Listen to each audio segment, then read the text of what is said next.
So in the last section, we talked about savings annuities, which were about building up money in an account that's earning interest.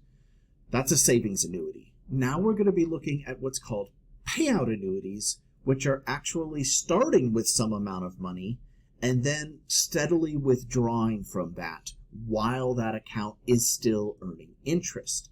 Okay, so this is not just taking the money out basically like if I had no interest on an account and I had $10,000 saved up and I withdrew $1,000 each month, well, that would last 10 months, right? Just 10,000 divided by 1,000.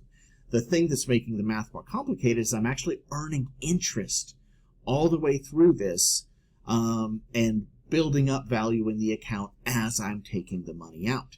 Now, we don't have to derive any of that stuff, but that's explaining the complication of this formula that makes it a little bit more difficult to calculate.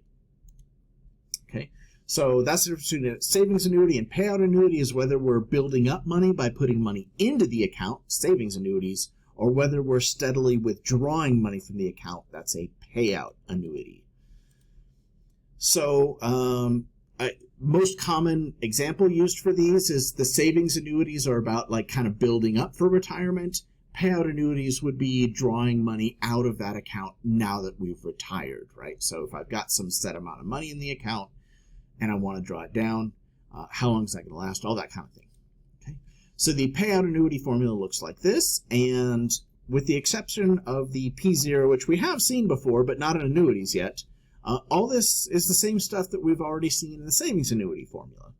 Okay, so this PMT, instead of that being a payment where we pay into the account to build up savings, now it's going to be the amount that we're withdrawing each period. Okay, so that's what the PMT is now. R is still that APR annual interest rate, written as a decimal. N is our number of times that we're taking those withdrawals per year. So most common would be monthly and having an N of 12. And T would be how many years we're going to need this to last. Okay, so how many years we're going to plan to take these withdrawals. All right, so again, the only thing that's really different here is instead of having an A, which is the future value, this is having a P0 or P0, which is the principal, the amount of money that's in the account at the beginning that we're actually kind of drawing down from. Just as we had with the savings annuity formula, we are going to need to make the assumption, which is a reasonable assumption usually, that the number of times that we're taking a withdrawal per year is the same as the number of times that we're getting interest per year. This is a very common thing where we're going to take money out once a month and we would get interest applied once a month, right? We would very commonly see this with banks. Okay, so this is a reasonable assumption to make, and it is the assumption we're making as we do these calculations.